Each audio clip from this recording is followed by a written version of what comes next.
Well, back for another installment. I apologize for kind of the jumping around, but I keep getting questions from students about various subjects, so I'm going to try to cover those. We'll get back to some sensor stuff, in particularly some discrete sensing for position and velocity. But today I wanted to talk about stepper motors and kind of how they work. We talked about this a little bit earlier, but I'll give you some more detail, and in particular at the end of this, I'll give you a model. There's a simple stepper motor here drawn, and basically what happens is I will energize these coils. So if I wanted the device to move, say from where it is right here, I want it to move over to here. So this is the rotor. This is what drives the shaft on the motor, and so I would energize this coil so that I had a south magnetic pole here, and subsequently I naturally get a north magnetic pole there. And so the motor will drop into a reluctance minimum, and so it just cogs over to that next location. And then if I wanted it to move from this position to the next location, I would energize this set so that I had a south pole here and a north pole here, and it would continue to rotate and drop into that position. Now, naturally, magnets have, or stepper motors have a lot finer position and everything. This is just a sort of a gross example of how it works. But the phases can be, the various phases can be either energized in the positive direction, energized in a negative direction, or they can be not energized. So it can be a 1, a -1, or a 0. And energized in this case means that I'm flowing a constant current in the phase. And so stepper motors are used a lot. They're used in many things, so it's not a bad thing to kind of understand how they work. Now there are different types of stepper motors. This is a permanent magnet stepper motor, and it's the simplest kind, and there are other types. This is just another thing to show the sequence of moving without drawing all the coils. And so I'm here. I can also do what's called half stepping. So by energizing both coils simultaneously, so I've got both V1 and V2 simultaneously, both phases. I go to a point that's halfway between those two, and I stay there. Now what happens in this place, or in this case, is if I remove the power, the rotor of the motor will go to one of these two. So in this case, in order to half step the motor, I have to be able to supply current to the coils under all conditions, and so or for all time. And so in that case, I can stick it halfway between the two phases or the two poles. But if it goes down or I can't supply the power, it's going to cog over to one of these and stick there. So in this case I've got a half step to halfway between these two, and then I go the next step. I go to a full step over to this location, so I've rotated that direction. Half stepping is pretty typical. A lot of drivers will do it. There's also something called micro stepping, and micro stepping allows you to get very fine resolution between the poles. It however also requires that you maintain power to the coils at all time. Okay, so again, this is just showing some rotation in this direction, and so I've rotated back to the original position. And this is a half-stepping sequence, and it tells you sort of a bizarre truth table. It tells you which coils you have to turn on and off in order to, and in which direction that coil has to be turned on and off in order to go to the position you want. Okay, there's also, if you look back at here in the coils, I could drive current in that direction, or I could drive current in the other direction. And sometimes that full current reversal makes the electronics a little complicated. So they came up with what's called bifilar windings, and I have no idea whether I'm pronouncing that correctly, but there's a common point in the center, and so I can choose to run current that way, or I can choose to run the current that way, and they're all based on a common, so the drive circuitry is much easier.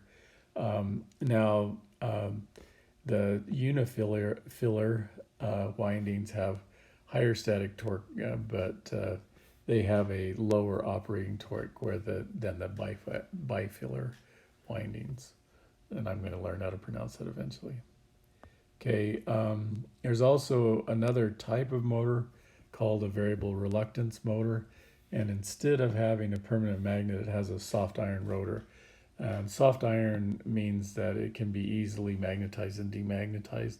And so this one is going to do exactly the same thing. As I energize various coils, it's going to find a reluctance minimum and drop into that. So full step on and off currents, half step, same thing, 2 phases on simultaneously.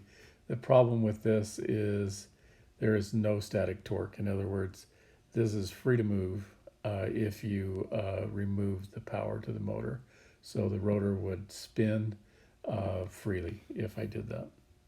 Okay, now obviously there are step angle limitations, and so when you buy a stepper motor, it will tell you like it's a 200 step motor, which means it's 200 steps per revolution.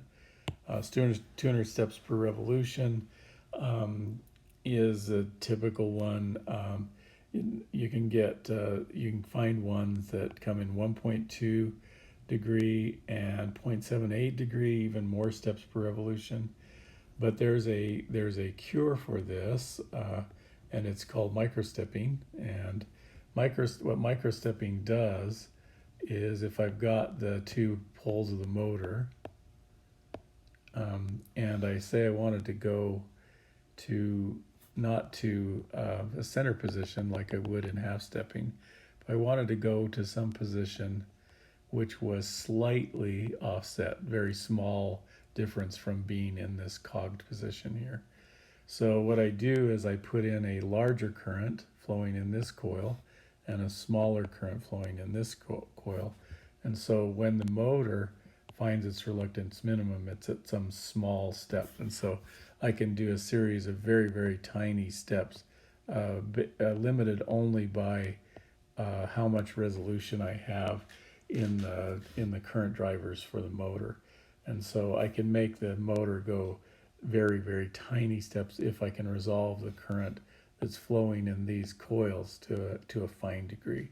So this requires some sort of adjustable current source, but if I buy a commercial stepper motor driver, and microstepping will usually be built in. Microstepping is frequently used with systems that have feedback, and so when I need really exceptional accuracy out of a stepper motor, I will do that. I would recommend, unless you're doing it for an educational experience, is use commercial drivers.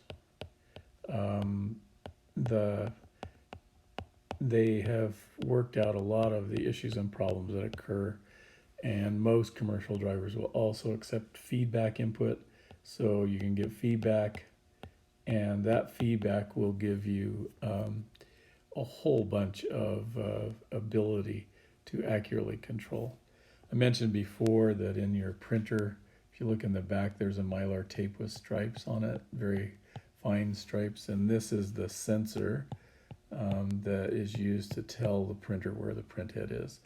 Now the printer uses a stepper motor, and it seems reasonable that I might expect to just apply the number of steps to the motor. It will rotate that number of steps and everything will be wonderful. But as I told you in that story about the robot, if they lose registration, in other words, they don't know where they are, then they just think they're fine. And so you would be printing gibberish, or your letters would slope down on the page or something like that. And so commercial drivers, I highly recommend those. Okay, stepper motors and feedback systems. In this thing, I just state that sometimes we view stepper motors as ideal actuators, and particularly hobbyists tend to do this.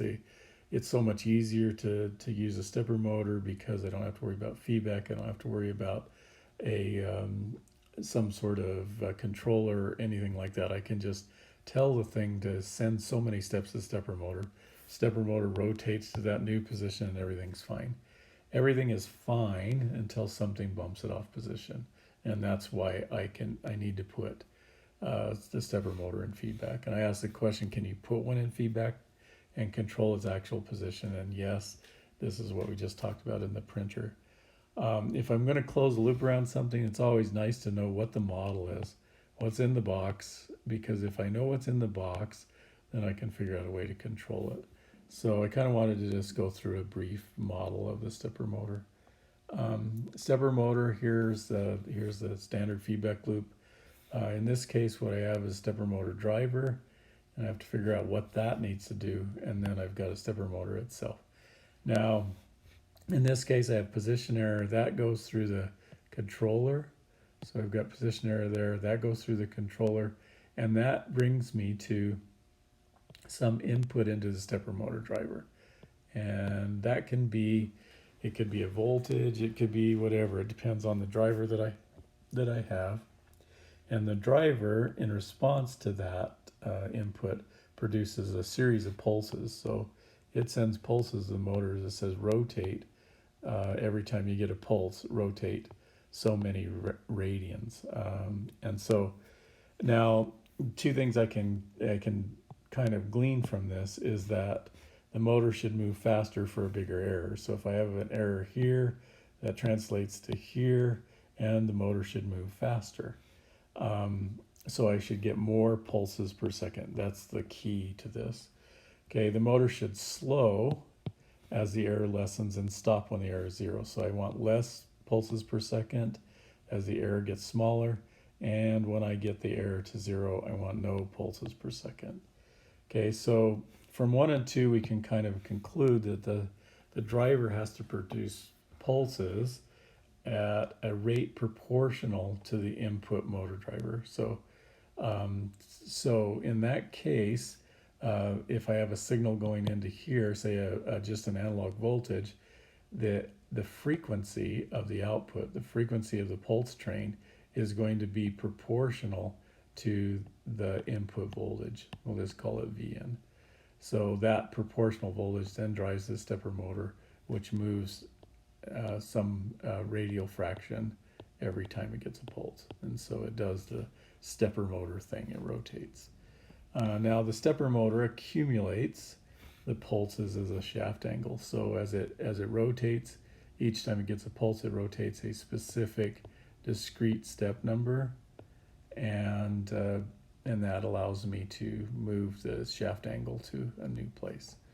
Okay, but it accumulates it. You can think of it as every time I pulse, say I started out at 0 degrees, every time I pulse it, say I went 2 degrees, I would be at 2 degrees, 4 degrees, what's next, 6 degrees, and that would, I would just rotate like that.